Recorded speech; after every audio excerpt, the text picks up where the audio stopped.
domiciliaria y justamente pues estoy liderando la línea de acción de educación y por eso pues el día de hoy estoy pues moderando esta reunión del día de hoy. Bueno, la Asociación Colombiana de Instituciones de Salud Domiciliaria, dentro de sus líneas de acción, tiene como una de sus tareas fundamentales trabajar en el tema de formación del talento humano y por ello pues tenemos pues un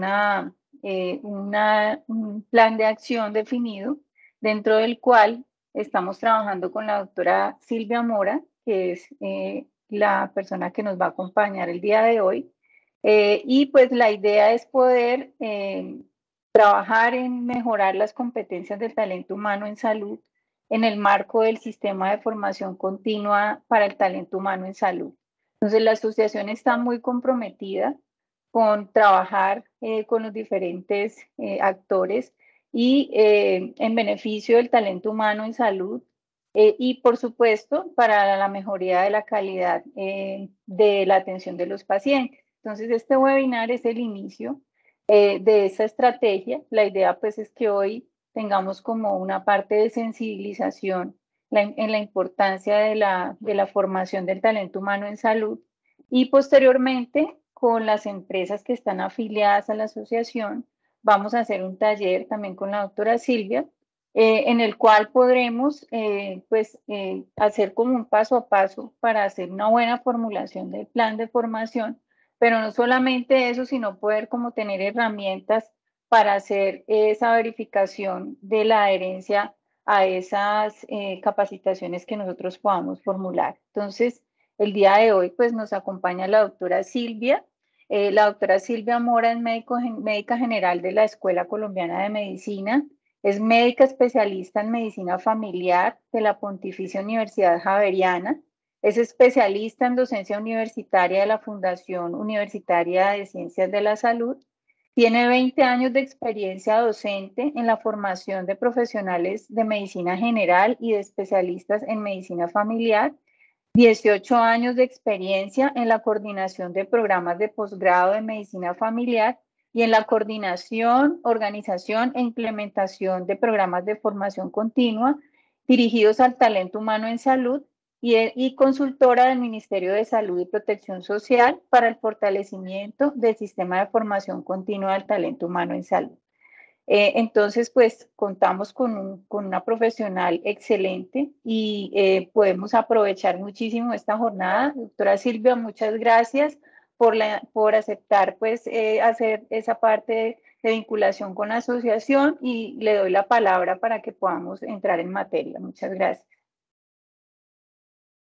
Bueno, buenas noches para todos. Gracias, Sonia. ¿Me escuchan bien?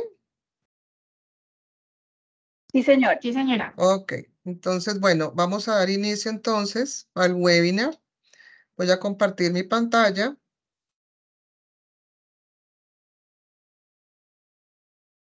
¿Ahí se está viendo la presentación? Sí, señora. Sí. Ok.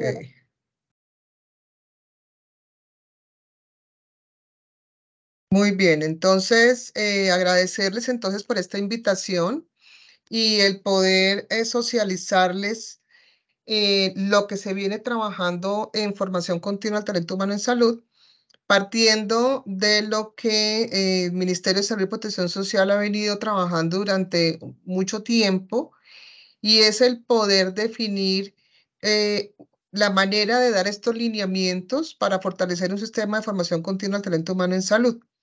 Entonces, en ese sentido, es importante dar a conocer a las instituciones que tienen la responsabilidad tanto de prestar servicios de salud como de tener un talento humano idóneo y capacitado. Es importante dar esta orientación para que las instituciones, hablamos en este caso de las IPS que trabajan en atención domiciliaria, el poder fortalecer y trabajar todo en una línea de estratégica de trabajo para fortalecer la formación continua del talento humano en salud. Entonces, para esto tenemos que conocer algunas definiciones, conocer algún tema de reglamentación con relación a lo que viene soportando esta nueva directriz de la formación continua del talento humano, que culmina, y no culmina porque esto sigue, pero culmina con la expedición del acto administrativo del decreto 376 del 2022, donde se quiere es dar unas orientaciones y unos lineamientos para fortalecimiento del sistema de formación continua. Entonces entendemos por la formación, la educación permanente del talento humano en salud, la entendemos como un conjunto de procesos y actividades permanentes de entrenamiento y fundamentación teórico-práctica dirigidos a fortalecer competencias. O sea, hay una cosa importante cuando hablamos de educación permanente.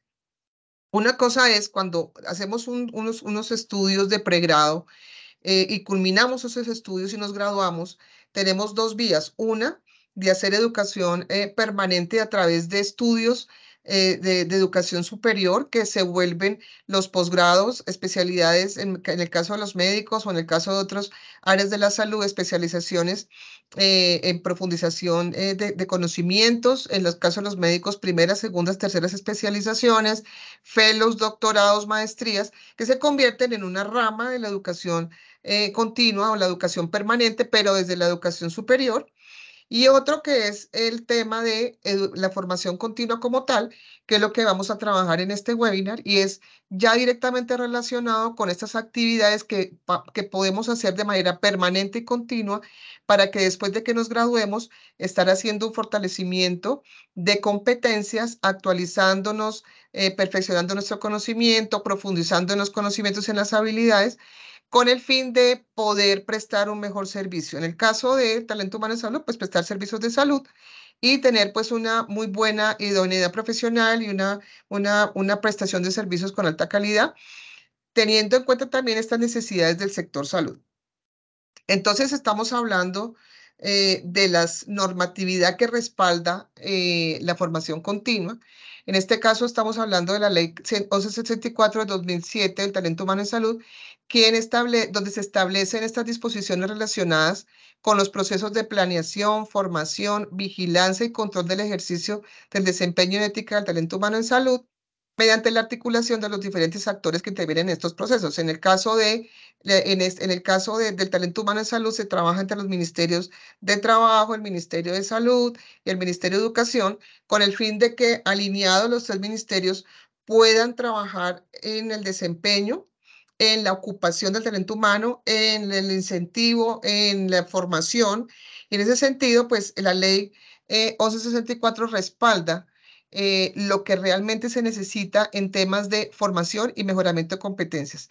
Lo que vamos a estar escuchando de manera permanente, formación continua, es competencias y más que todo competencias de desempeño. Desde los programas de educación superior estamos hablando de competencias del saber, del hacer y del ser, que eso es lo que planeamos desde las universidades, pero la universidad planea la competencia dependiendo de las estructuras curriculares, dependiendo de los modelos educativos y lo que posiblemente la universidad piense que pueda necesitar el sector, pero lo que nos da la competencia de desempeño es lo que necesita el sector salud, lo que necesita la población y lo que necesitan los territorios para mejorar estos conocimientos y habilidades que debe tener el talento humano que sale de las universidades o de las secciones educativas para prestar estos servicios en los ámbitos ya profesionales.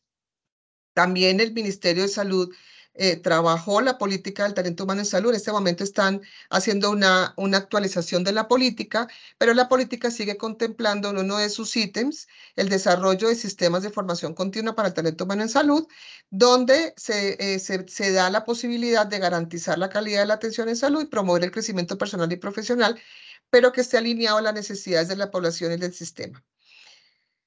El sistema de formación continua se está trabajando desde hace muchísimo tiempo, desde el 2011. En la ley 1438, en el artículo 98, se define claramente que se deben establecer los lineamientos para poner en marcha un sistema de formación continua al talento humano en salud, dando prioridad a la implementación de un programa de atención primaria en salud en el Sistema General de Seguridad Social en Salud. También en la ley estatutaria, cuando se habla del derecho fundamental a la salud, también se dice y se menciona que para dar para ofrecer y para respetar el derecho a la salud, necesitamos tener un pilar fundamental que es el talento humano en salud capacitado e idóneo para poder asegurar ese derecho. Es decir, el centro del trabajo del talento humano en salud es la persona, la familia y la comunidad. Y en ese sentido, tenemos que revisar qué talento humano necesitamos para asegurar este derecho fundamental y todo lo que alrededor de eso se presenta.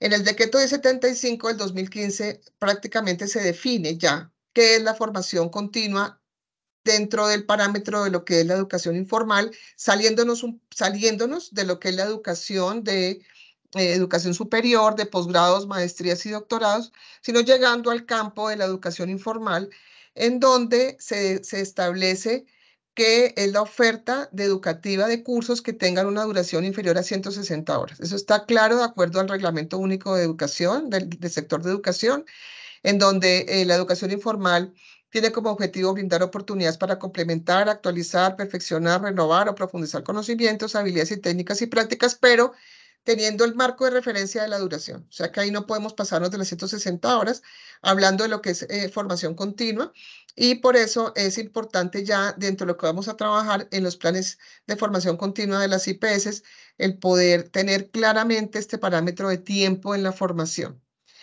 Es por esto entonces, con todo lo que les mencioné anteriormente, que desde la ley 1438 tenemos una deuda histórica con el país y por eso el Ministerio de Salud tenía el trabajo y la obligación de expedir un acto administrativo para poder definir ese sistema de formación continua con estas orientaciones generales y por tanto pide el decreto 376 del 2022 del 14 de marzo del 2022 en el cual definitivamente se establece que el terreno de la educación continua no es de educación, no es del Ministerio de Educación Nacional, sino del Ministerio de Salud y Protección Social en la regulación de lo que es formación continua del talento humano en salud, con el fin de poder proveer un desempeño idóneo y garantizar el derecho fundamental a la salud. Por eso es que el Ministerio de Salud se pone en la tarea de expedir este acto administrativo en el cual se plantean unos objetivos muy claros y que ese es el marco general que debemos trabajar para implementar los planes de formación.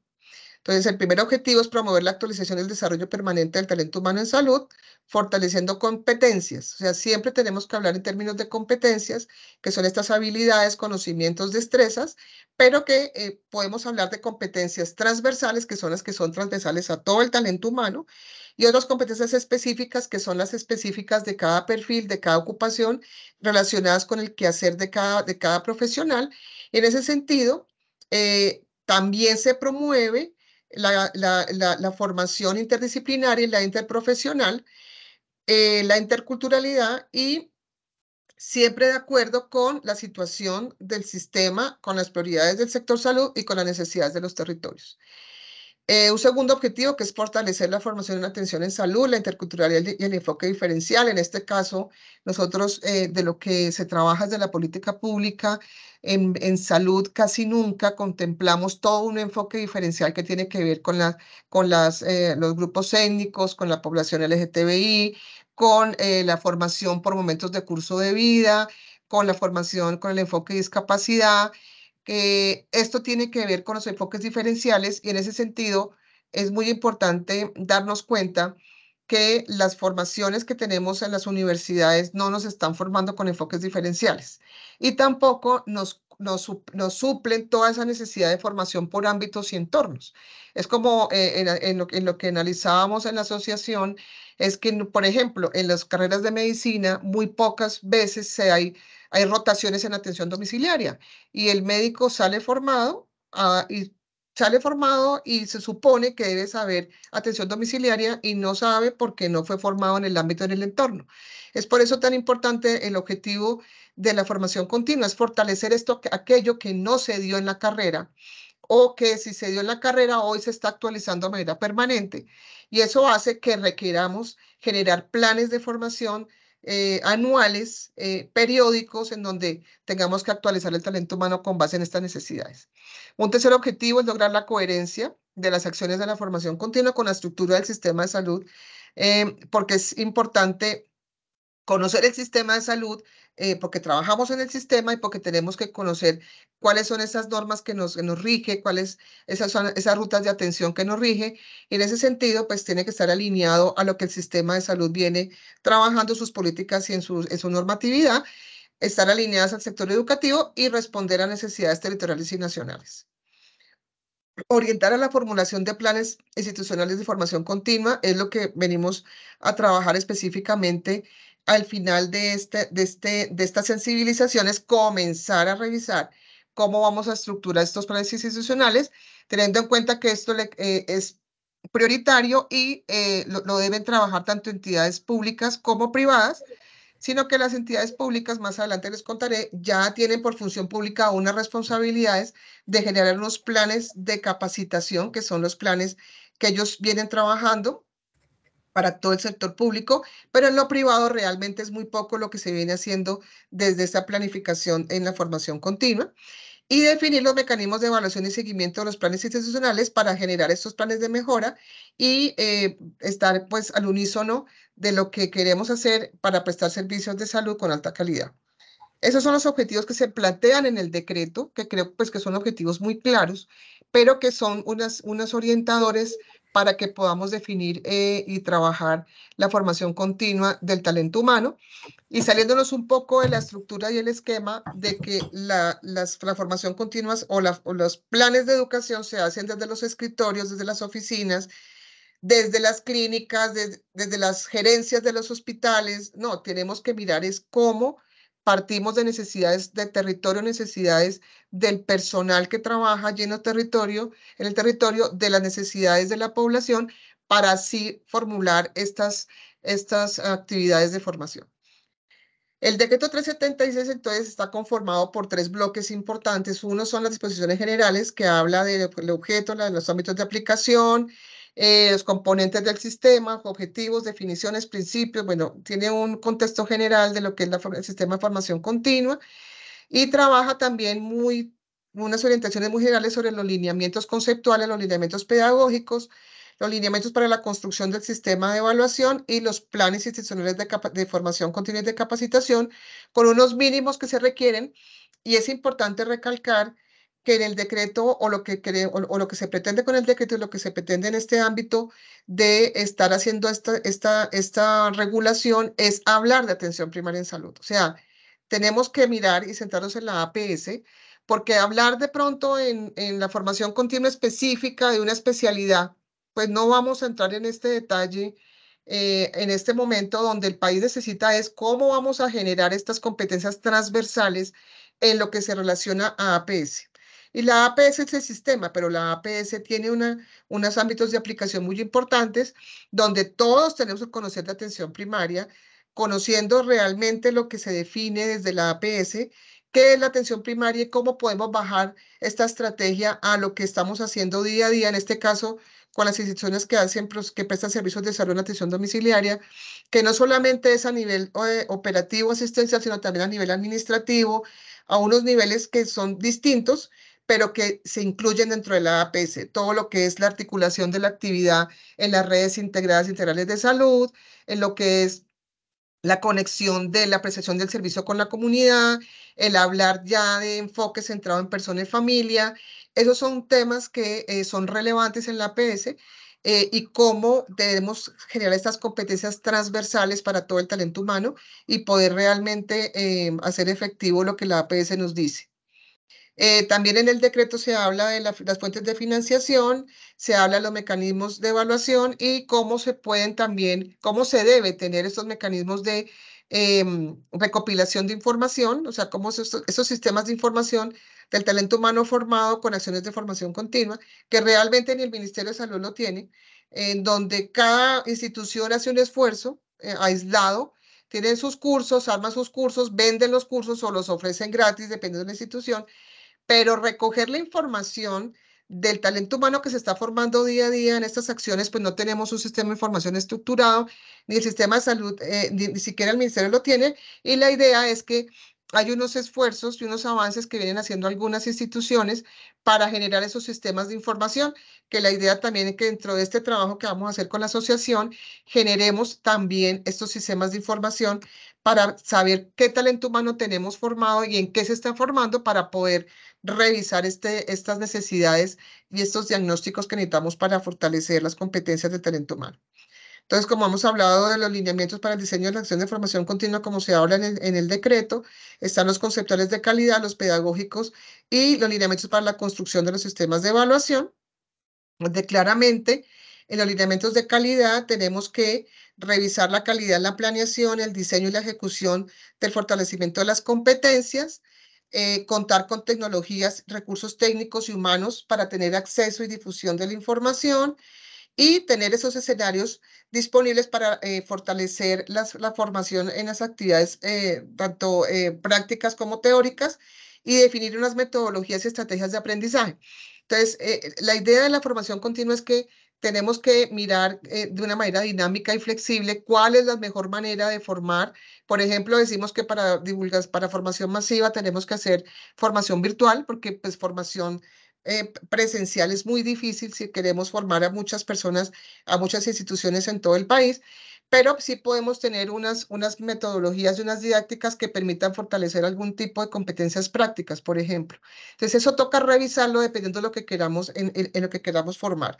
Entonces, para eso se definen los criterios de calidad mínimos, que es lo que estamos presentando, y también tenemos que revisar, y es un tema en el cual desde el ministerio se hizo mucho énfasis cuando se empezó a hablar del fortalecimiento de la educación continua, y es que es muy importante mirar el impacto de la formación. Normalmente lo que se hace cuando se abren cursos o diplomados es que hacemos una evaluación pre y una evaluación post, y hacemos una curva de aprendizaje con este resultado de la evaluación, y sabemos si las personas adquirieron conocimientos entre lo pre y lo post. Pero pues eso, para medir un impacto a ese nivel, uno no puede saber si lo que la persona aprendió realmente lo va a aplicar en un servicio. Que si ustedes tienen sus comunidades de talento humano, unas comunidades cerradas de estudiantes potenciales, sí poder mirar, o podemos revisar estrategias para mirar el impacto de lo que el profesional está haciendo en la atención domiciliaria, por ejemplo. No solamente a través de una evaluación pre y un post, sino mirar indicadores, mirar procesos de atención, resultados de satisfacción del usuario, con una serie de unas listas de chequeo que se pueden trabajar, supervisar y ir a hacer supervisión haciendo unos pilotajes, de ir a acompañar al profesional y mirar cómo está haciendo la atención. Esos son los temas en donde uno puede revisar que realmente la formación que tomó la persona sí está funcionando en el impacto en su quehacer diario a través de las funciones que tiene que hacer, y esos resultados pues se pueden medir. No solamente quedarnos en el pre y en el post. Por ejemplo, en un proceso de formación continua se puede llegar a estructurar un programa o mejorar un programa de atención X o Y, y esto lo pueden hacer las comunidades de estudiantes a través de la virtualidad. En el seguimiento de un curso, por ejemplo, pueden estructurar un proyecto en una misma institución o en varias instituciones para que ese proyecto pueda ser implementado, y eso puede ser el resultado de un proceso de formación continua, por ejemplo.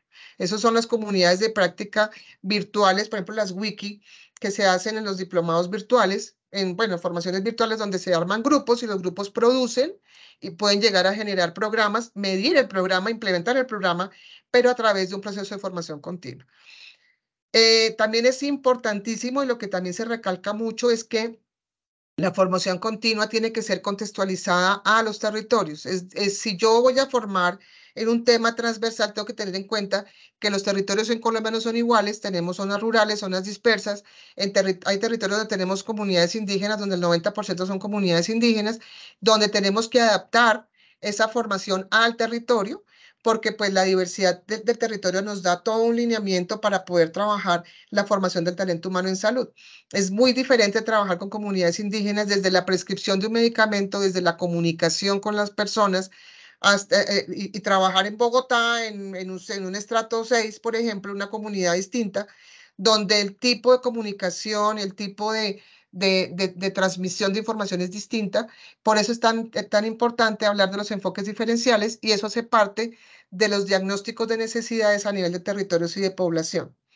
Y también lo otro importante en estos temas de calidad es que necesitamos hacer el diagnóstico de necesidades con base en la atención primaria en salud, que es un tema relevante para el nuevo modelo de salud, ni siquiera el de hoy, los modelos que han venido saliendo después de, de que se expidió la política país, la política de atención integral en salud, hablan los modelos operativos de salud, que inicialmente después de la expedición de la política fue el MIAS, luego fue MAITE, y en este caso con la nueva reforma de salud están trabajando el modelo preventivo, predictivo y resolutivo, que no sé si vaya a cambiar con el nuevo ministro, pero es APS. Entonces, APS incluye lo que es promoción, prevención, diagnóstico, tratamiento y rehabilitación. Y en este trabajo hay que contextualizarnos y poder trabajar haciendo énfasis en estos temas para poder estructurar estos planes institucionales de capacitación. En los lineamientos pedagógicos, entonces, estamos hablando que para la oferta de las acciones de formación continua se tiene en cuenta primero en la atención centrada en personas, familias y comunidades. Nosotros en salud, por lo general, nos formamos de manera fragmentada.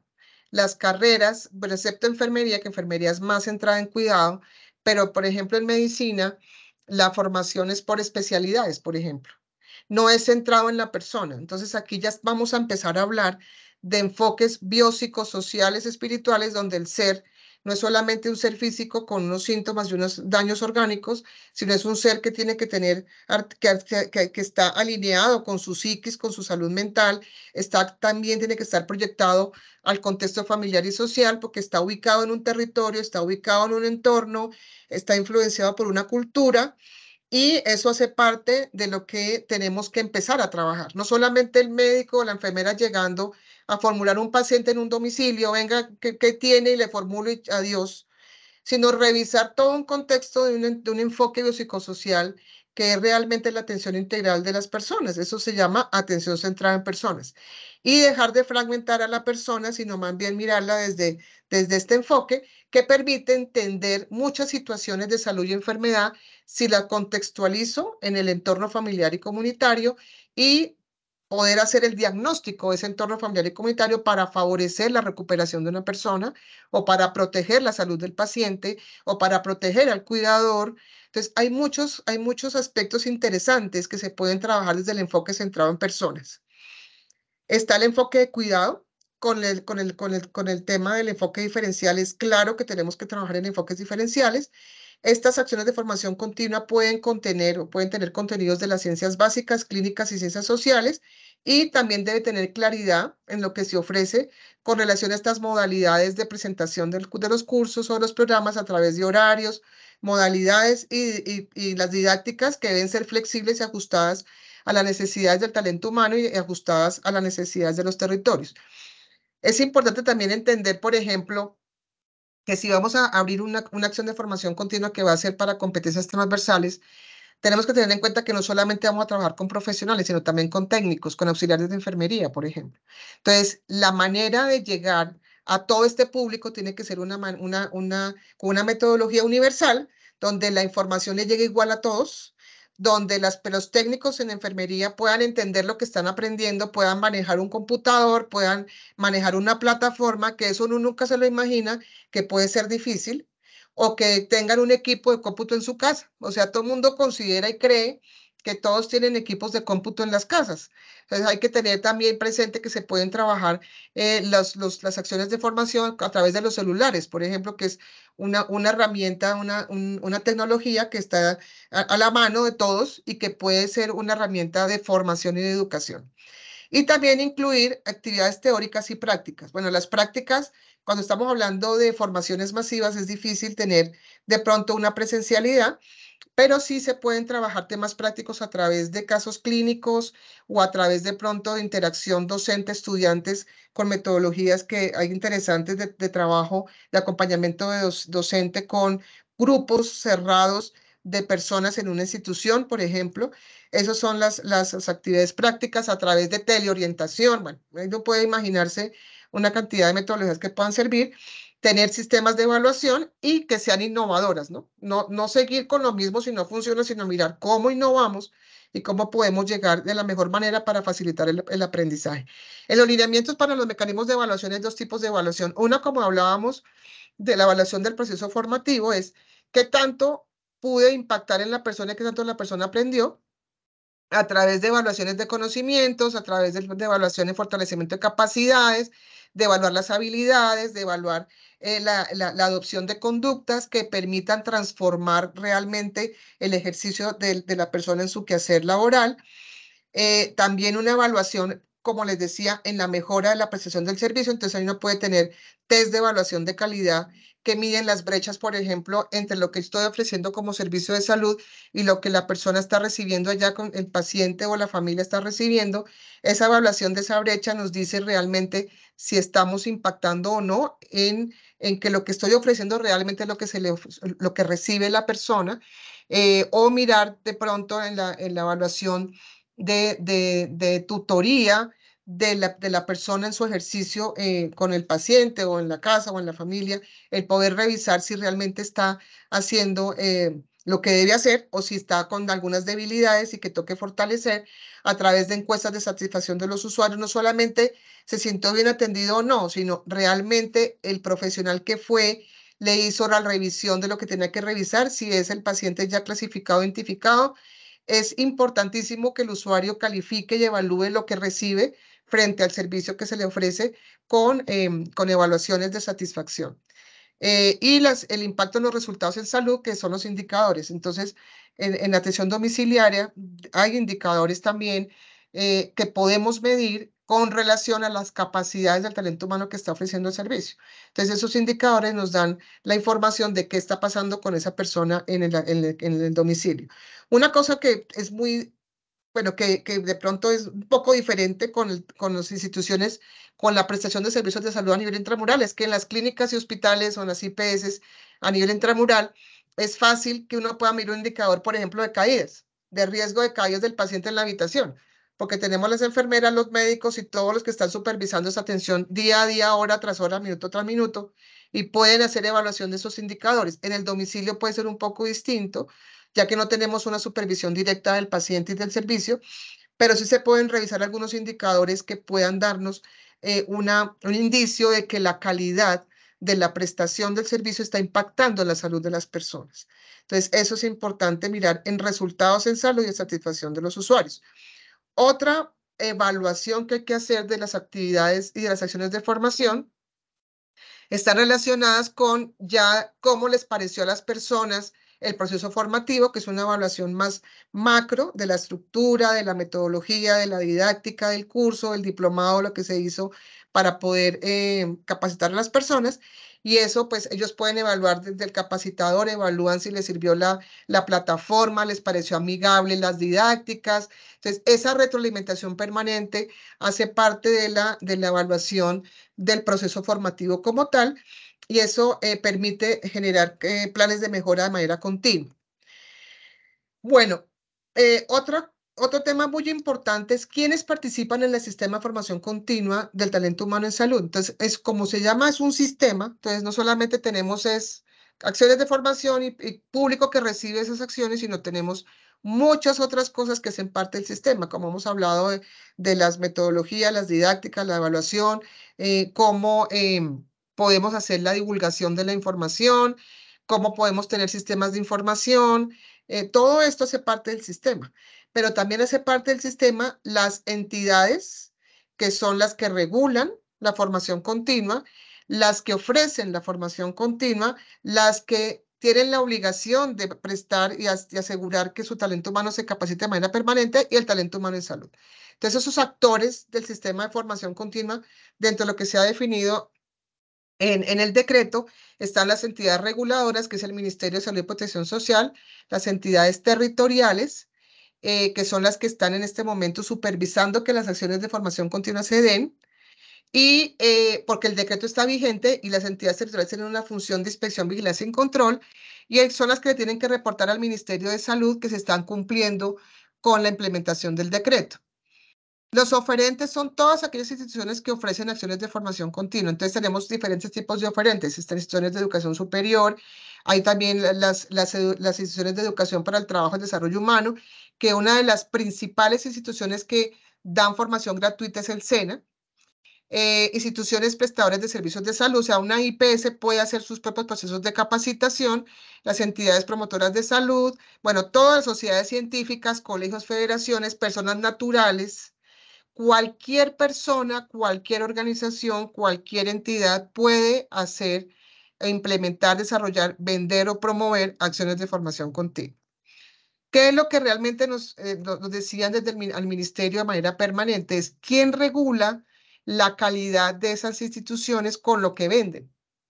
Entonces ahí hay un hueco y un vacío grande porque no hay un mecanismo regulador que haga que se cierre una institución porque ofrece unas acciones de formación, unos cursos que no son lo que realmente venden, pero que la gente los toma. Es el caso de los cursos para cumplir los requisitos de la habilitación de la 3100.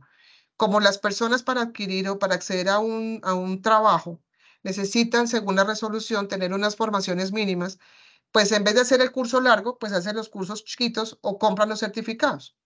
En ese sentido, pues ahí es muy difícil llegar a tener una regulación de dónde, a quién se le cierra el negocio porque está haciendo las cosas indebidas.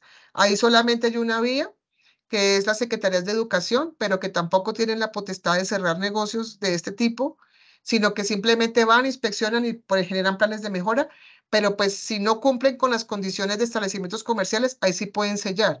Pero si no están cumpliendo con lo que ofrecen en temas de formación, no hay nada que hacer. O sea, eso es un vacío que el Ministerio de Salud lo tendrá que trabajar y resolver de alguna manera, y más que todo con las formaciones que tienen procedimientos invasivos, que eso es lo que más la gente se queja, y es que cómo hace una institución, para, por ejemplo, para formar en Botox y que son por allá que no tienen nada que ver, y por ejemplo hay una cantidad de IPS de odontología que entrenan en Botox, o sea, esas son las quejas que llegan, ¿no? De que uno dice, bueno, ¿y cómo un odontólogo pone Botox? O sea, son cosas que realmente rayan con la ética, pero ahí también hay que delegarle una responsabilidad muy importante al talento humano que toma las formaciones.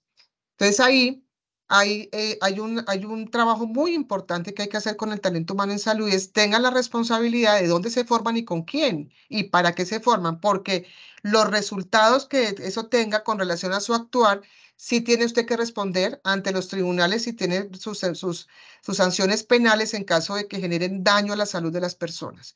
Eso es un tema que el talento humano en salud no maneja, y que el tema en derecho y en tema de ética es poco lo que conocen y saben, o que realmente tienen una responsabilidad de que yo me formo en esto y que hago un daño, pues termino implicado en un problema serio.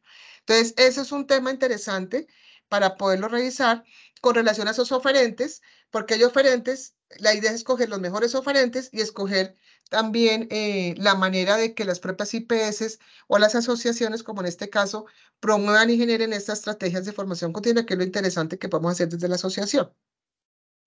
Entonces, aquí como para explicarles los actores y los roles de los actores dentro del sistema.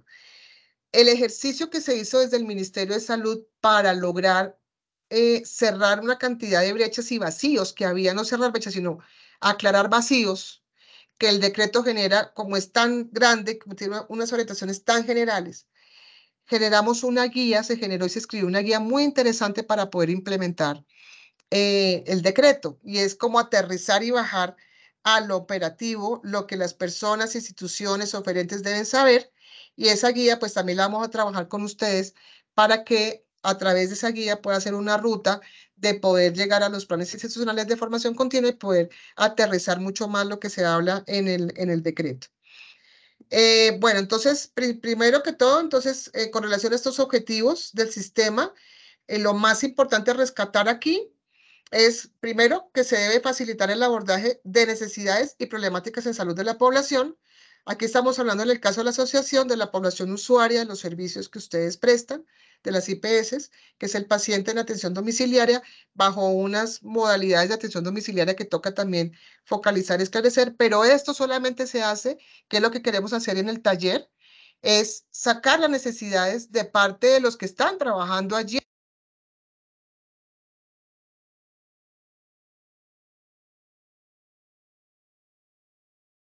Doctora, se quedó sin micrófono. Allá.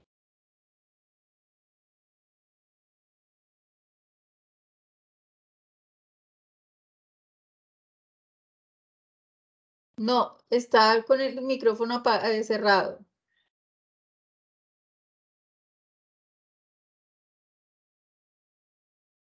¿Desde hace cuánto estoy con el micrófono Ya. cerrado? No, apenas. ¡Ah, qué pena! Ya. Yo dije, ¿qué tal? Media hora hablando. Ay, Dios mío. No, apenitas. Pero se cerró solo, tan raro. Bueno, ¿ahí están viendo o tengo que compartir otra vez? Espera. Sí, vemos. ¿Están viendo? Sí, señora. Ok, ya. Ahora sí. Bueno. Entonces, segundo, propender. Entonces, primero estábamos hablando para recordar, entonces, que tenemos que partir de un diagnóstico de necesidades con relación a las problemáticas de salud de la población y a las necesidades en la prestación de los servicios, sea a nivel administrativo o sea a nivel asistencial, de lo que las IPS tienen que hacer, pero pues partiendo de las necesidades identificadas propias del quehacer diario de las instituciones y del talento humano en salud que está en los territorios. Segundo, propender que las acciones de formación respondan a la estructura y requerimientos del sistema de salud. O sea, tenemos que estar alineados a lo que el sistema está expidiendo todo el tiempo. Y en este momento el sistema está hablando de atención primaria en salud. La atención domiciliaria hace parte de la APS y debemos formarnos en APS y ver cómo logramos capacitar al talento humano para que la APS pueda ser un tema efectivo en el quehacer también de la prestación de los servicios.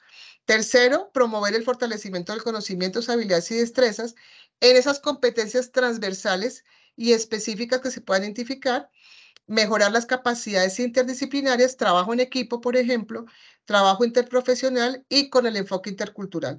Es muy importante en el tema de las competencias transversales, ya se tienen identificadas desde un ejercicio que el Ministerio de Salud hizo hace un año, más o menos fue un trabajo de los dos últimos años, en donde se trabajó la estrategia de actualización de competencias del talento humano en salud y se focalizó el trabajo en las transversales.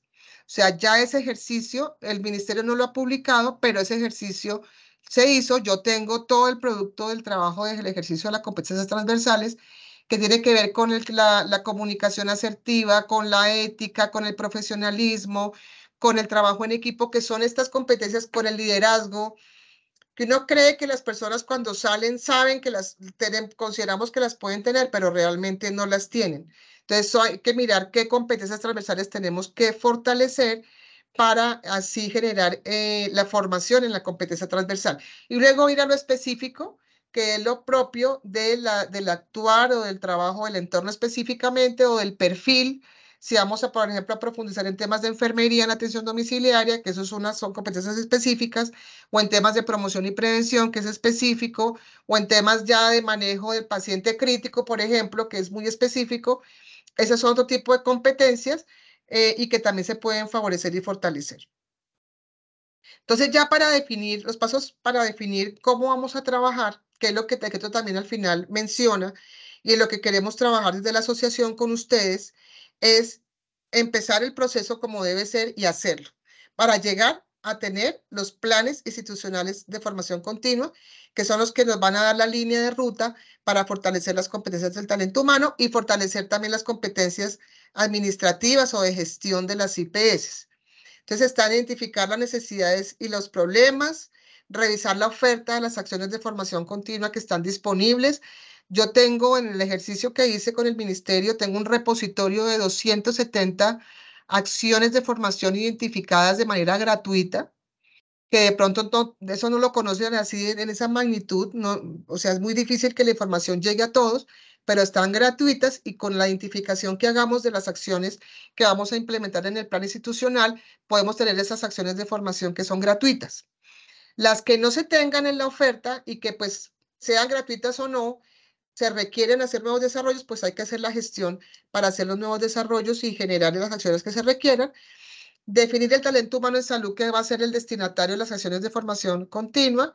definir las fuentes de financiación. Entonces, por ejemplo, puede mirar la cooperación internacional, la OPS puede llegar a generar algunas financiaciones, por ejemplo, USAID, que es un cooperante que para el ministerio fue muy importante en los temas de formación. Entonces, USAID es una fuente de cooperación directa de recursos. También está la industria, por ejemplo.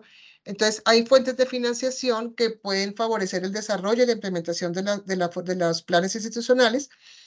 Hay que elaborar elaborar y poner en marcha el plan institucional de formación continua. Hay que hacer el seguimiento y el monitoreo de esos planes, a ver cómo están funcionando, y hay que hacer el ajuste del plan de manera periódica, que es lo que queremos hacer cuando ya se implemente el plan institucional de formación continua. Y esto se define en un documento, o sea, el documento puede ser un documento transversal a todas las IPS, de cuál va a ser la hoja de ruta en ese plan institucional de formación continua, donde se recoja todo lo que hemos hablado de necesidades y poder realmente poner en marcha el trabajo que se quiere hacer en la formación.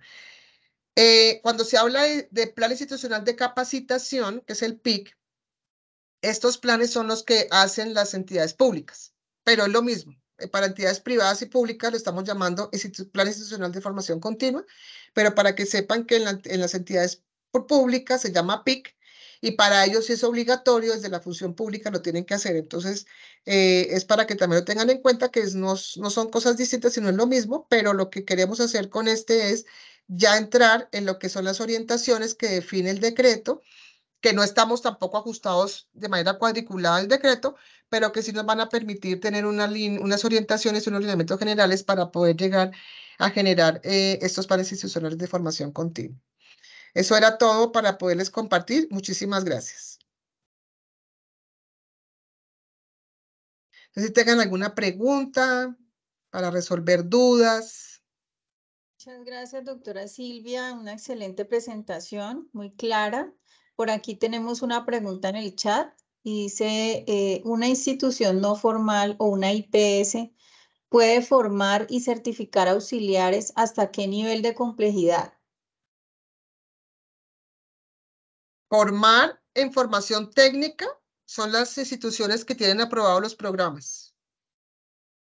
O sea, lo que yo les explicaba es, una cosa es la formación técnica y educación superior, que son las instituciones que forman y que están certificadas, que pueden abrir programas de formación específicos, que es distinto a la formación continua, ¿sí? La formación continua es aquello que es la formación informal, que son cursos, diplomados, foros, bueno, congresos, todo lo que cabe allí. Y ahí sí cualquier institución lo puede hacer, como lo mencioné en la presentación. Pero ya para formación de auxiliares hay que entrar a mirar ahí sí con secretarías de educación qué programa está o sea, si están certificados y si está respaldado el poder ofrecer un programa, pero ya de formación técnica, que es distinto a la formación continua. Yo creo que se refiere más en la A la formación técnica, ¿cierto? Nosotros digamos, pues tenemos una situación compleja, y es que las auxiliares de enfermería tienen unos niveles de formación, pues digamos, un poco deficientes, ¿no? Entonces nosotros nos vemos abocados a hacer pues muchas capacitaciones que a veces deberían haber tenido o salir con esas habilidades y realmente pues no las tienen. Entonces creo que se refiere un poco a hasta dónde nosotros podemos hacer esa formación dentro de nuestros planes institucionales. Claro. O sea, todo lo que sea para fortalecer competencias, sea del nivel que sea, ¿sí? O sea, si por ejemplo, no sé, un ejemplo, el cuidado del paciente ostomizado, no sé si me ocurre.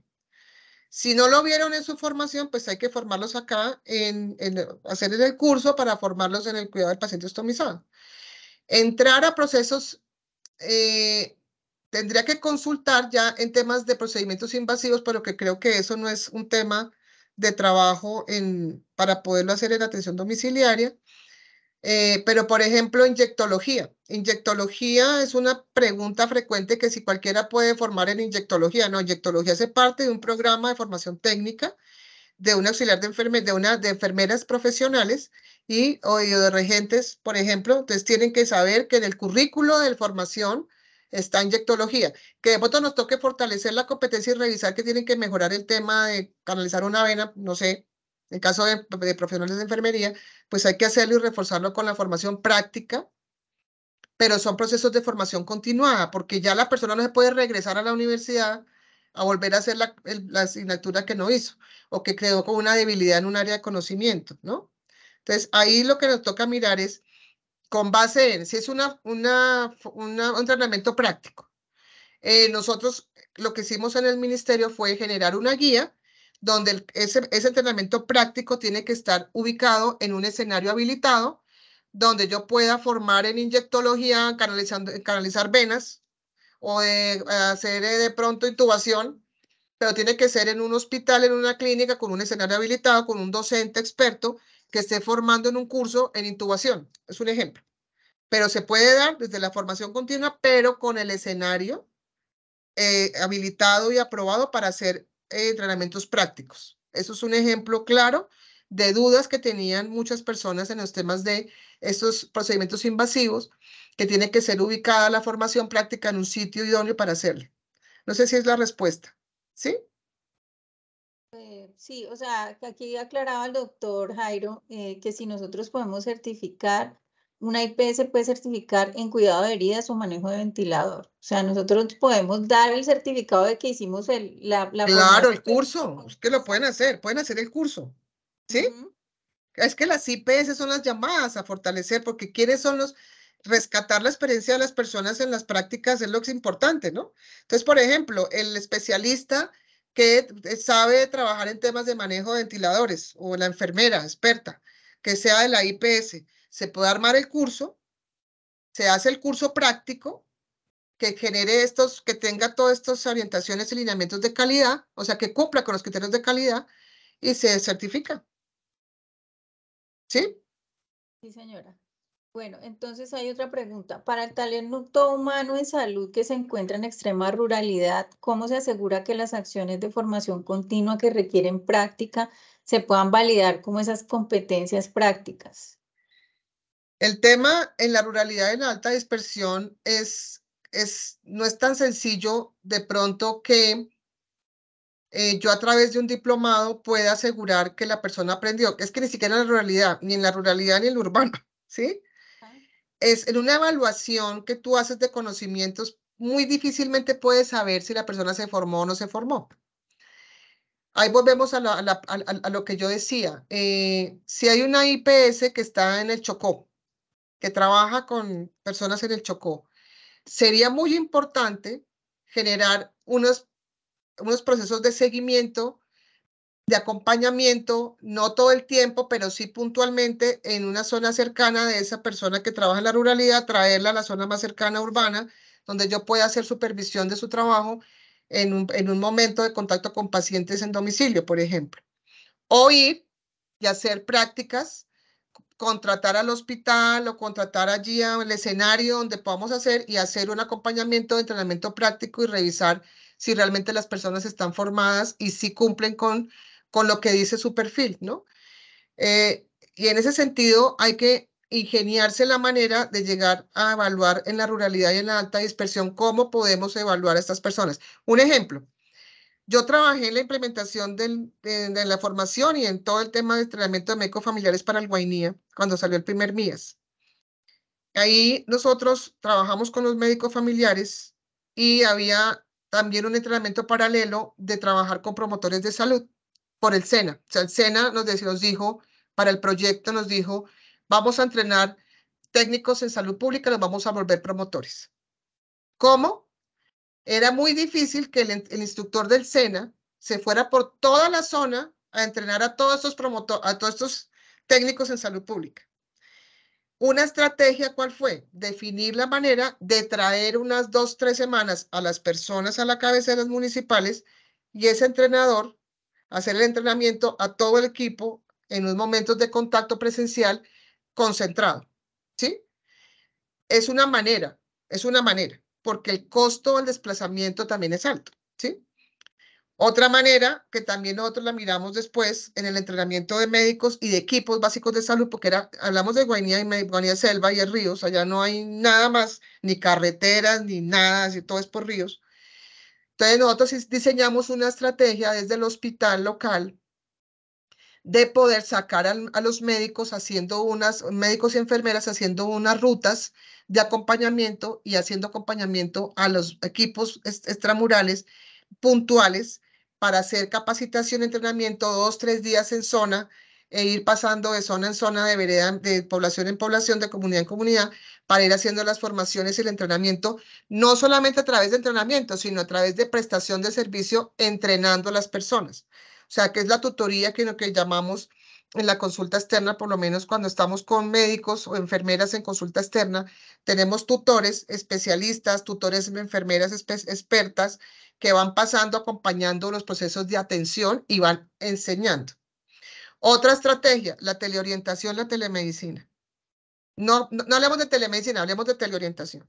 Yo tengo la tele y la puedo ubicar con la orientación con teléfono, con el celular o con una señal de pronto en kioscos. Hay unos kioscos especiales de educación que tienen en las zonas rurales, donde ahí pueden las personas acceder al internet y ahí podemos hacer hay muchas maneras de inventarse estrategias para poder hacer acompañamiento en la ruralidad y en la alta dispersión, ¿sí? Que es difícil porque nuestra Colombia tiene una diversidad y unos temas geográficos de acceso geográfico muy difíciles, pero que podemos llegar a generar de pronto e inventarnos la manera de poder apoyar a las personas en la ruralidad. Gracias, doctora. Por acá hay otra pregunta, la doctora Daisy Quintero dice que se aplica igual para el tema de cuidadores domiciliarios, porque aquí hemos hablado pues de profesionales y técnicos, pero Para formar, claro. para formar cuidadores. Claro, hablamos de formación continua o de capacitación.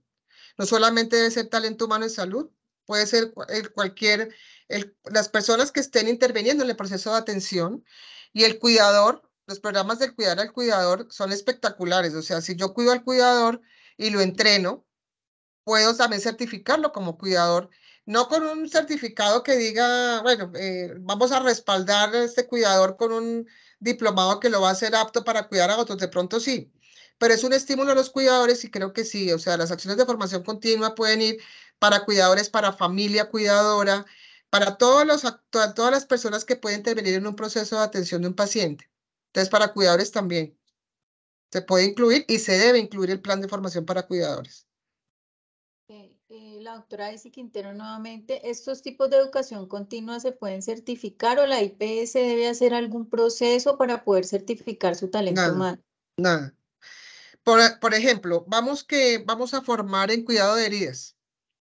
Entonces vamos a hacer un curso entre todos en cuidado de heridas. La IPS pone su talento humano, su enfermera, y la enfermera dicta sus capacitaciones, arma el curso guiado y orientado por la asociación con todos los estándares de educación que podemos trabajar en términos de calidad para que el curso realmente sea bueno, ¿no? O sea, la idea no es que la enfermera la pongamos, también tenemos un error, y es que creemos que todo el talento humano que sale de las carreras son formadores y son profesores y son educadores, que hay que entrenar a las personas en ser formadores y educadores. Pero igual el acompañamiento que podemos hacer desde la asociación precisamente es esa, es cómo enseñarles a construir sílabus, a construir una competencia, a generar el curso como tal, a virtualizarlo de pronto no, pero sí un PDF en un PowerPoint, que podamos hacer la capacitación, un entrenamiento teledirigido, por ejemplo.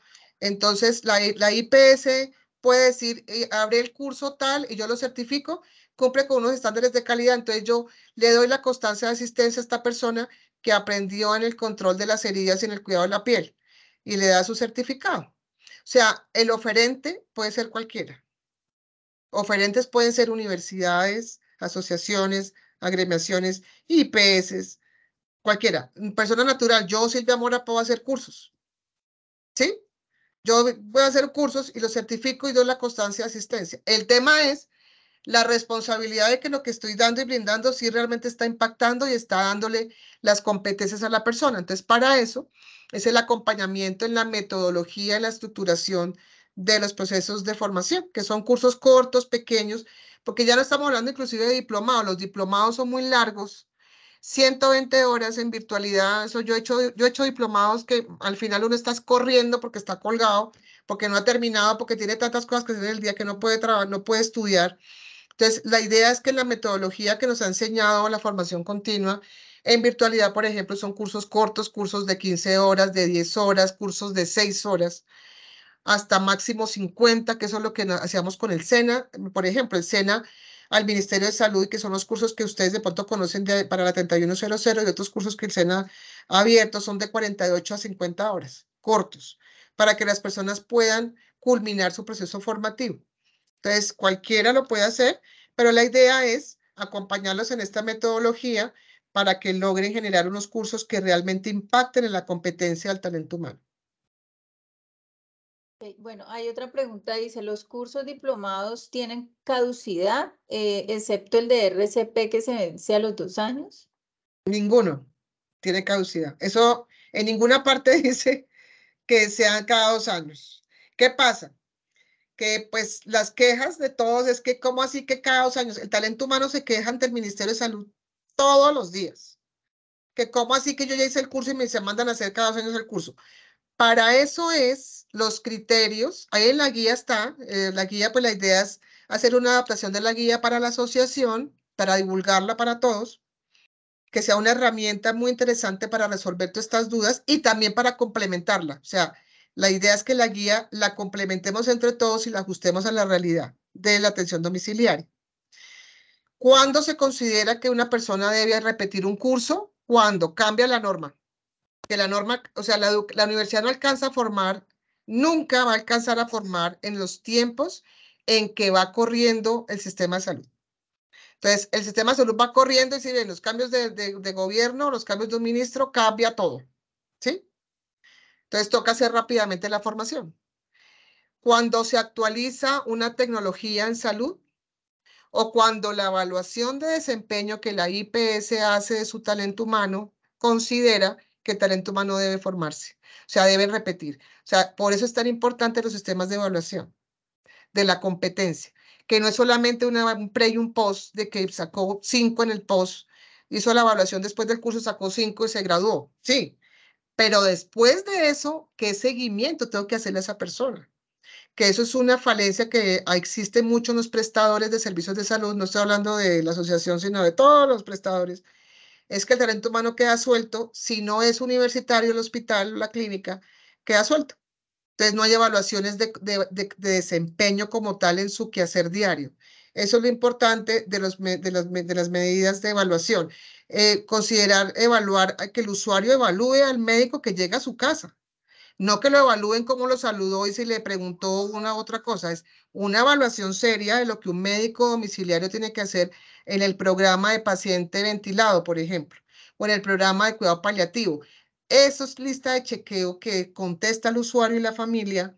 Es un mecanismo de evaluación. Unos indicadores, un entrenamiento de cuidador. Eso es un indicador.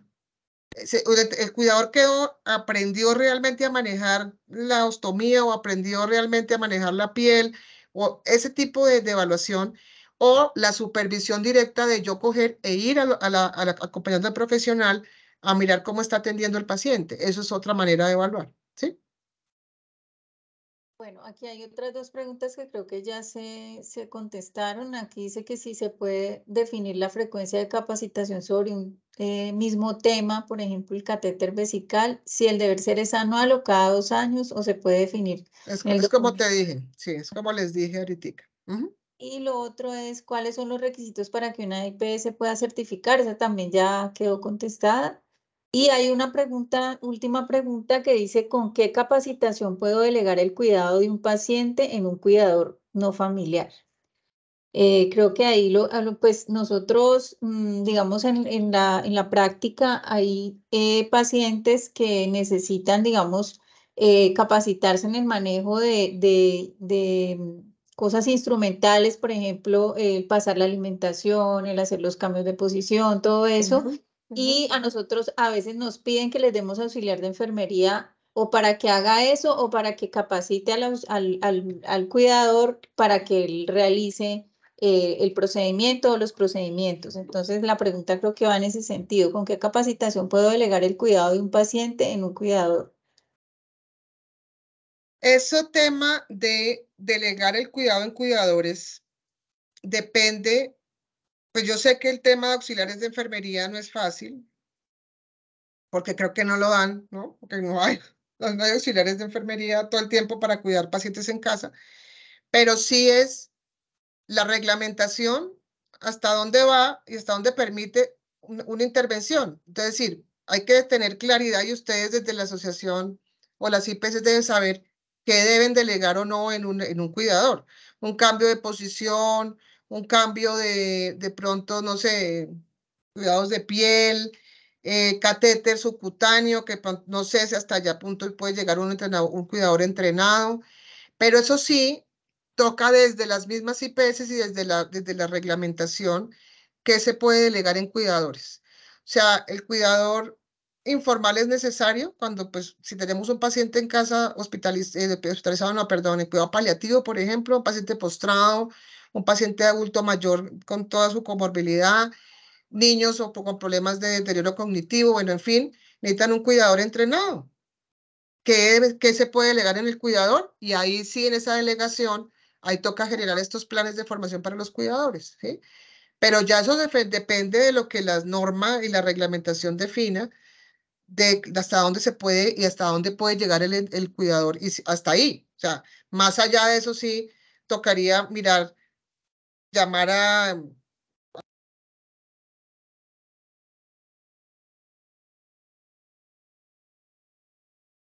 Se silenció la Se doctora. volvió, exacto. ¿Se está pagando solo? ¿Por qué? No, pero es un minutico. Un momentico. Le avisamos, sí, nomás. Bueno, Oscar ya nos tiene la mano levantada hace tiempos. ¿Sí? Hay una manito levantada allí. Es que las Sí, preguntas doctora, dicen, doctora Silvia, le habla Raúl Llanos.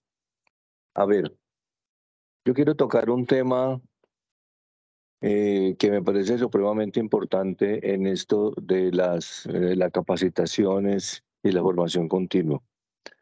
En este momento tenemos una oportunidad importante que llegó con la reforma o con el nuevo modelo, que es la atención primaria en salud.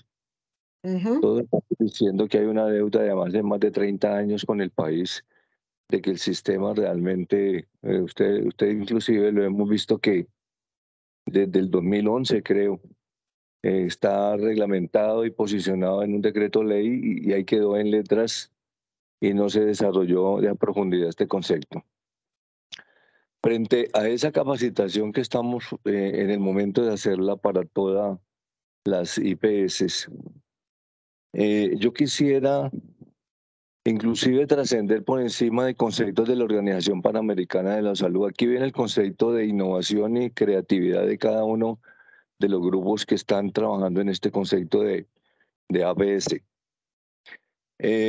Por ejemplo, conceptos nuevos, no nuevos, pero que se están oyendo del paciente práctico, el paciente experto, trabajar conceptos de APS desde el punto de vista nutricional, desde el punto de vista de psicología, de trabajo social, lo que se está planteando de enfermería, APS, lógicamente del médico. Trascender mucho más allá para el autocuidado y autogestión de la familia en este concepto de APS. El APS no es el centro integrado el que está planteando el modelo. El APS prácticamente están haciendo en el hogar, en el domicilio, en la comunidad. Hacia allá tenemos que llegar. Y en la ruralidad, allá tenemos que llegar.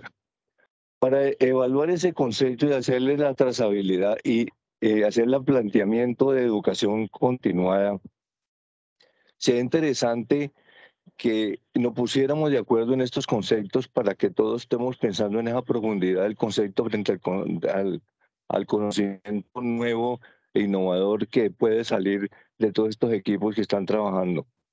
Me parece, doctora Silvia, que es una oportunidad que tenemos que aprovechar y realmente hacer una verdadera atención primaria en salud. ¿Qué opina? Sí, señor. Sí, doctor Llanos, sí, es así. O sea, cuando uno trabaja en los territorios, se da cuenta la necesidad de aterrizar esto al contexto territorial. De pronto tenemos la concepción de que los programas de atención domiciliaria son solamente para el paciente que está el poshospitalizado, de pronto el paciente crónico, urbano. Pero cuando uno llega a la ruralidad y ve, pues yo que viví en el Guainía tantos años en este proyecto, 4 años estuve trabajando en el Guainía. Yo monté en el Guainía un programa de atención domiciliaria en donde era para mirar cómo podíamos ubicar el paciente que llegaba de los hospitales. Es que inclusive, doctor, hablar de la integración de la red con la comunidad, o sea, no solamente la red está por allá, el hospital universitario por allá de alta complejidad y la comunidad por allá y el paciente en la casa es otra cosa. Entonces, ni siquiera la red está conectada. O sea, el paciente va por la red y se pierde.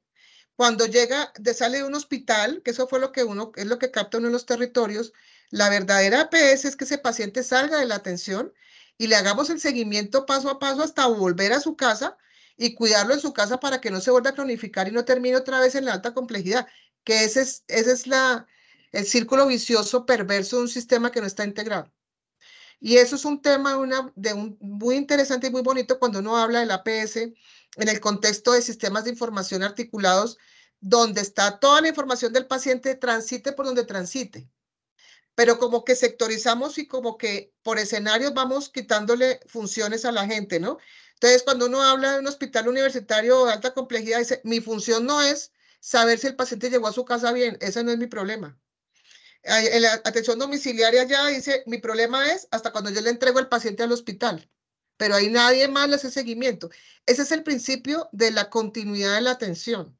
Y eso es lo que rescata la salud y la medicina de familia, por ejemplo. Es cómo continuamente estoy siguiendo al paciente para evitar que vuelva a su casa cronificado o que vuelva a su casa y que salga a su casa cronificado o con una lesión grave que se pudo haber prevenido, que eso es lo que pasa en la alta ruralidad, en la ruralidad y en la dispersión. El paciente se pierde en la red de atención porque además sale del territorio y termina perdido. Y cuando llega a la casa nadie se enteró. Entonces, hay una falta de comunicación y una integración entre la red donde la atención domiciliaria hace parte del cuidado. Y cuando nosotros mirábamos en albergues, por ejemplo, la situación del cuidado de los pacientes es que el paciente sale del territorio, llega a los albergues. En los albergues todo el mundo piensa que es una hotelería y lo pagan como hotelería y el paciente diabético no le ponen la dieta, no le cuidan la herida, no le miran los pies y el paciente termina llegando a una consulta que para eso fue remitido, llega a la consulta por allá de otra cosa y lo mandan para la casa y allá llega vuelto nada porque ya perdió en la continuidad la atención, perdió el cuidado. Entonces yo pienso que lo que usted menciona es importantísimo de rescatarlo y cómo integramos la red, cómo la obligación de la atención domiciliaria es trabajar articulada con la red, porque el paciente transita por escenarios y por momentos, por niveles de atención y transita por la comunidad y transita en su casa. Entonces, cuando uno ve la realidad de los domicilios y de las casas, ahí uno ve de todo, ¿no? Pacientes que se caen porque no hubo una consejería y una adecuada valoración del entorno del hogar, donde no se vieron las barreras arquitectónicas, el paciente cayó, se fracturó y termina otra vez ocupando una alta complejidad y gastando los recursos en salud, agotando los cuidadores, la familia, bueno, todo un proceso caótico porque no se hizo todo el proceso de la atención continua, que en ese sentido es una cosa linda que se puede trabajar también. No podemos deshacernos de los pacientes son de las personas, de las IPS, de los profesionales. O sea, la medicina familiar, el principio nuestro es el paciente sigue siendo de uno, así transite por donde se vaya y transite por donde sea. Tenemos que tener la continuidad de la atención de ese paciente. El teléfono disponible. Eso es importante, la llamada telefónica. ¿Qué hago en este caso? Permanentemente tener un teléfono de telefónica para hacer acompañamiento del paciente, no todo el tiempo, pero sí uno decir, bueno, me pueden llamar en estos horarios y estamos pendientes de poder ayudarlos y apoyarlos, porque el abandono, no estoy hablando de lo que pasa con las IPS de atención domiciliaria, pero cuando uno está con pacientes en una casa donde no hay una IPS que tenga un programa montado de atención domiciliaria, el abandono del paciente es completo. Y ahí es quién el cuidador, pobre cuidador y pobre familia para poder controlar un paciente con tantas dificultades y dudas que pueden tener. Entonces, esas son cosas que se pueden trabajar y rescatar desde el profesional o el técnico auxiliar de enfermería que llega a una casa. El paciente es mío, no es de la IPS, es mi responsabilidad. Eso es un tema bien bonito y en la APS se rescata, pero hay que capacitar y hay que trabajar en ese core de servicio de cada persona en función de la atención de de la vida y de la salud y el cuidado de la salud y de la vida. Eso es como parte de lo que podemos rescatar. Bueno, por aquí hay varias preguntas Muchas gracias. adicionales. Creo que ya se nos está como acabando un poquito el tiempo. Aquí, bueno, para cerrar el tema de de cuidadores, a lo que se refería el doctor Jairo es que nosotros, si vamos a ofrecer cuidadores que no sean auxiliares, ¿qué capacitación les debemos dar? Ok, eso toca hacerlo entre todos. ¿Hasta dónde éticamente no estamos entrando en la competencia de educación? ¿Sí? Educación tiene unas competencias, ¿no? Educación, sector educativo. Esas competencias es el programa curricular, el currículo de auxiliares es este, y es la persona que puede llegar a hacer ese ejercicio es una auxiliar de enfermería. O la que puede hacer otro tipo de intervención es una enfermera profesional o un médico, ¿sí? Ya el cuidador no puede llegar a suplir, a meterse en el campo de lo curricular. Ahí tenemos que mirar qué competencia cumple en su formación curricular un técnico de enfermería, un auxiliar de enfermería, y ahí lo que sale de allí es lo que puede hacer un cuidador informal. Eso se revisa, ¿sí? Ahora, en la alta ruralidad es el dilema, y eso es lo que el Ministerio de Salud también dice. ¿Qué hacemos con la ruralidad donde no hay? Pero la idea es que el sistema tiene que suplir los auxiliares, tiene que suplir los promotores. Es que mira, un ejemplo claro, por ejemplo, lo podemos hacer desde los promotores de salud. Yo tengo la resolución, el borrador que estaban trabajando el promotor de salud. Desde ahí se puede mirar qué competencias pueden tener un cuidador. Porque el promotor de salud es una persona de la comunidad que es, entre comillas, un cuidador informal, y es un gestor de salud en un territorio y tiene unas competencias. Esas competencias hasta ahí las puede tener un promotor. Un promotor de salud no puede colocar inyecciones, por ejemplo. No puede colocar una inyección intramuscular. No puede mirar una venoclisis, ni puede nada. O sea, eso no lo puede hacer. Porque no tiene el entrenamiento técnico o profesional, ¿sí? Ahí sí nos toca revisar desde educación, qué es de técnicos y qué es de cuidadores informales, ¿sí? Porque ahí sí el terreno es muy peligroso, ¿no? Okay. Bueno, hay una pregunta Sonia, yo pienso que sería interesante en este momentico contarle a la doctora Silvia el ejercicio. Yo ya lo he hecho dentro de la asociación. Una experiencia que tuvimos nosotros con una formación tratando de formalizar al cuidador con la universidad. Hicimos 120 horas. Para 55 personas, se graduaron 40. Y hicimos una parrilla adecuada para ese cuidador sin que subirlo a las competencias que tiene un auxiliar de enfermería. Eso fue muy interesante, participaron 11 docentes, trabajamos mucho en la parte de humanización, la parte de cuidado, la parte de alimentación, mover el paciente en su lecho de enfermo para evitarle escaras. Esa parrilla podíamos revisarla y mirar a ver qué podíamos de pronto mejorar, porque me parece que formalizar estas personas es interesante, porque creo que el gobierno va a abrir la posibilidad de que en esa ruralidad entren personas con algunos conocimientos para poder nosotros hacer la trazabilidad de todos estos pacientes, pero con competencias, vuelvo y repito, distintas a las del auxiliar de enfermería. Exacto. Sí, tiene que ser claro que la competencia adquirida dentro del programa de educación es una. Y ya lo que podemos hacer es por fuera la competencia que no da la formación técnica, sí la puede adquirir un cuidador. Perfecto. No, muy chévere. Si ya hay una experiencia muy bonito, sería revisar y poder hacer entrenamiento de cuidadores. Es que el cuidador es valiosísimo. O sea, Un cuidador entrenado es tener un paciente cuidado en casa, bien cuidado. Tiene toda una cantidad de resultados positivos, ¿no? Entonces sí sería muy interesante poderlo revisar. Perfecto. Bueno, muchas gracias, doctor Raúl. Aquí hay una pregunta de la doctora Daisy que se la contesto ahorita con respecto a cómo podemos apoyar desde la asociación para los cursos. Hay otra pregunta donde dice que dónde podemos encontrar información sobre cursos de acceso gratuito sobre MIAS. No sé si aquí hay un enlace que enviaron, pero no sé si corresponde a eso. Pero preguntan eso, sí, que si cursos de acceso gratuito sobre MIAS.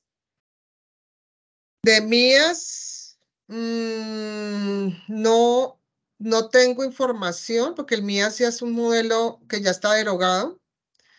El que se hizo desde el ministerio se hizo un ejercicio bonito de Maite, del modelo que siguió después del MIAS, y hicimos se hizo un acercamiento y un ejercicio con el campus virtual de salud pública, fue con la Sabana, fue con la Sabana.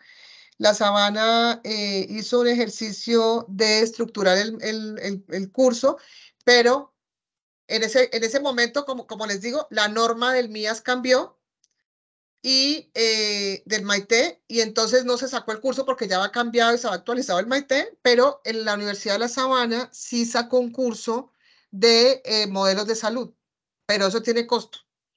Toca averiguar cómo está, qué costo tiene de modelos de salud del Maite en ese momento. El Maite sigue vigente, ¿no? Que porque el modelo actual hasta ahora se está construyendo.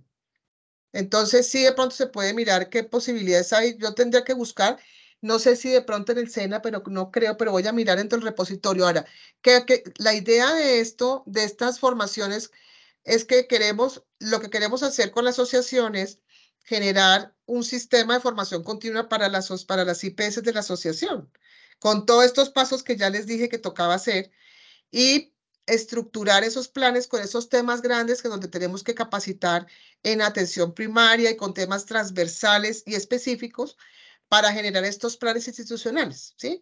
De ahí mirar qué hay gratuito, qué no hay gratuito y qué se puede desarrollar. Ahí es como entrar a mirar y revisar lo que se puede hacer. Listo. Otra pregunta del doctor César Rojas, ¿qué relevancia tiene el manejo de herramientas tecnológicas que cada vez son más frecuentes en la atención domiciliaria, como el software de información hospitalaria? ¿También deben desarrollarse esas competencias, evaluarlas y mantenerlas actualizadas? Pues en todo lo que es las TICs, es una de los temas principales y grandes de formación continua, el uso de las TICs, claro. O sea, por ejemplo, ustedes lo vieron en el COVID, ustedes me imagino que todos lo hicieron, el tener telemedicina para atender al paciente en la casa y el paciente desde la casa y el médico desde su casa o desde el hospital.